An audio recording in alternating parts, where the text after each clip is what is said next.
आप इसी तरह से हमें सपोर्ट करते रहिए। आइए इस क्वेश्चन को करते हैं और रिलेटेड कॉन्सेप्ट देखते हैं क्या है। The radius of the inner most orbit of hydrogen, the radius of the inner most orbit of hydrogen atom is 5.3 into 10 to the power minus 11 metre. What is the radius of the third around orbit? So इसी तरीके से similar questions हर बार बदल बदल के ये पूछ लेते हैं कि इनर ऑर्बिट का दे दिया तो थर्ड का बता दो, सेकंड का बता दो, ठीक है।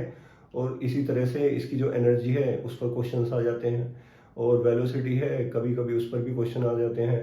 तो इन चीज़ों को हम किस तरह से सोल्व करें उसको देखते हैं। तो इसके लिए क्या है, एक छोटा सा जो फॉर्मूला है वो हमें लर्न करना पड़ेगा। फॉर्मूला तो बड़ा था, उसको क्या करा गया है, कंसाइज करा गया है। कि फॉर्मूला जो एक्चुअल में था वो था हमारा आर एन का, रेडियस ऑफ एनथ ऑर्बिट, उसका क्या था, n square h square epsilon naught upon pi m z e square, ये था।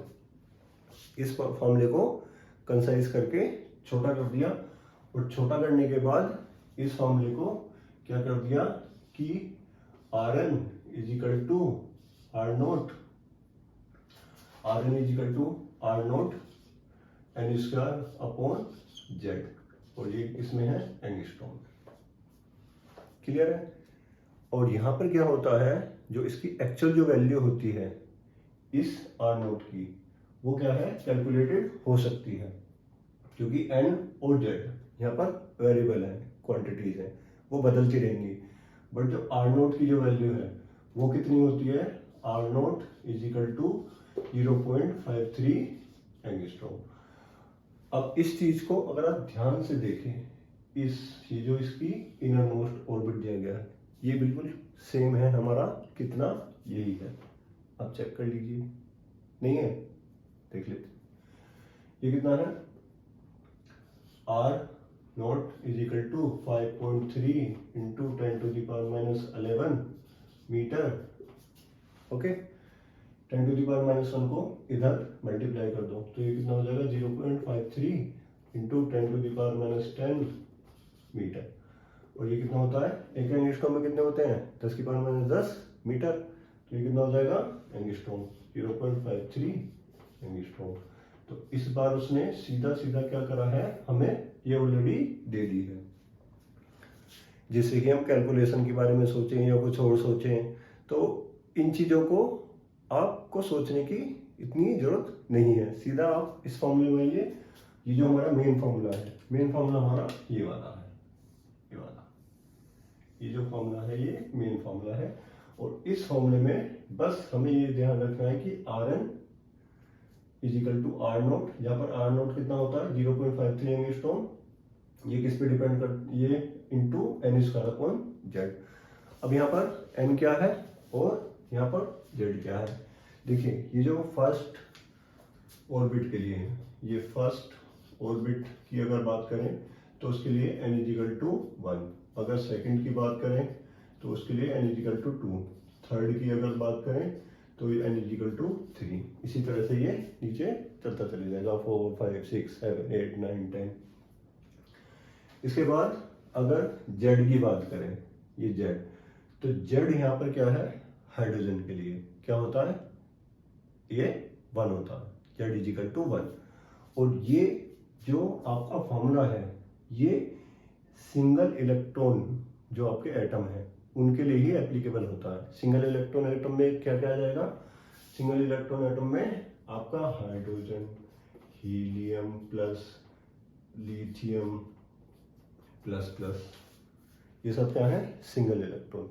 तो आपसे कभी हाइड्रोजन के लिए पूछेगा, कभी हीलियम के लिए पूछेगा, कभी लिथियम के लिए पूछेगा।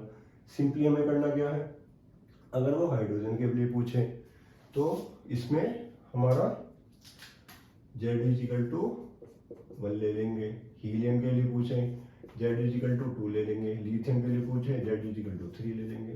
बस इस फॉर्मूले में रख देंगे और इस फॉर्मूले से कैलकुलेट कर लेंगे।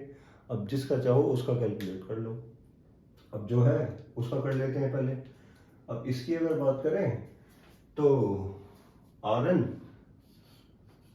Is equal to R naught जो हमने ऑलरेडी दिया हुआ भी है और जो हमें पता भी है 0.53 एंगस्ट्रॉम में आएगा। वैसे भी सारे के सारे हमारे एंगस्ट्रॉम में दिए हुए हैं।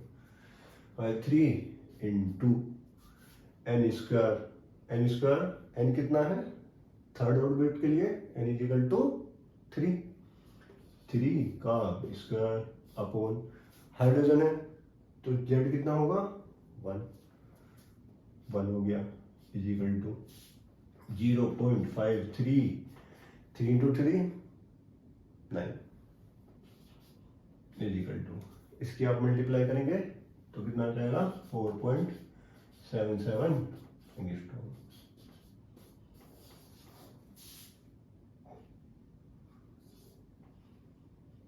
आंसर ये हमारा फाइनल आंसर हो गया।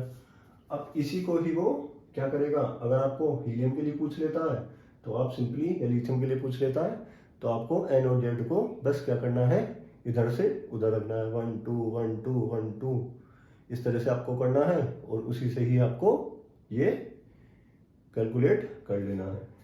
अब अगर सपोज करो कि वो वेलोसिटी के लिए पूछता है, ये तो होगी रेडियस की बात, अगर वो वेलोसिटी के लिए पूछता है तो क्या करें, तो वेलोसिटी जो होती है इसकी वो होती है 2.2 इंटू 10⁶, और यहाँ पर ये ध्यान रखना कि ये एन स्क्वायर अपॉन जेड की जगह ये आ जाएगा जेड अपॉन एन, ये हो जाएगा। अब वो पहले के लिए पूछे तो बस जेड और एन को, यहाँ पर हाइड्रोजन के लिए 1, लिथियम हीलियम के लिए 2 और लिथियम के लिए 3, पहले ऑर्बिट के लिए 1, दूसरे के लिए 2, तीसरे के लिए 3, चौथे के लिए 4, इस तरह से कर लेंगे। अगर वो एनर्जी पूछे En इज इक्वल टू तो -13.6 into z square upon n square, ये कर लेंगे। क्लियर है? बस इसमें करना क्या है, जेड और एन की वैल्यू को हमें क्या करना है, चेंज करना है। मोस्टली जो क्वेश्चंस में है वो सीधी वैल्यू नहीं देगा, ये वाला जो वैल्यू है जैसे वाली वैल्यू निकलवाइए ये नहीं देगा, वो खाली क्या कहेगा कि फर्स्ट ऑर्बिट में कितनी है उसकी एनर्जी ई नोट, तो फोर्थ ऑर्बिट में निकालिए हीलियम की निकालिए, तो फर्स्ट की हमें कितनी दी हुई है ई नोट, और फोर्थ की पूछ रहा है हमसे, हीलियम की पूछ रहा है, तो हीलियम के लिए यहाँ पर जेड इज इक्वल टू 2 कर देंगे और फोर्थ ऑर्बिट के लिए एन इज इक्वल टू 4 कर देंगे, यहाँ रख लेंगे और उसको हम यहाँ से कैलकुलेट कर लेंगे। ये सिंपली ये वाली चीज क्या हो जाएगी, फिर ये हमारी क्या है, ये ई नोट है जो उसकी ग्राउंड स्टेट एनर्जी है, ये क्या है हमारा, ये वी नोट है। तो इसी तरह से क्या है, हम अलग अलग को आप खुद भी इसे चेंज करके प्रैक्टिस कर सकते हैं और देख सकते हैं कि हमारा किस वैल्यू पर क्या क्या आएगा। सो ये वैल्यू, ये जो आपके कॉन्सेप्ट वाले चीजें हैं, इसमें जो फॉर्मूला मैंने बताया आपको और जिस तरह से आपको इसे चेंज कर करके देखना है, आप प्रैक्टिस करिए। और कुछ इस वीडियो में अगर आपको क्लियर नहीं हुआ हो, इस वीडियो को आप रिमाइंड कर करके देखिए और एक कॉपी पेन पर आप लिखते हुए चलिए, और हमारी वीडियो को लाइक, शेयर और सब्सक्राइब करना ना भूलें। Thank you so much.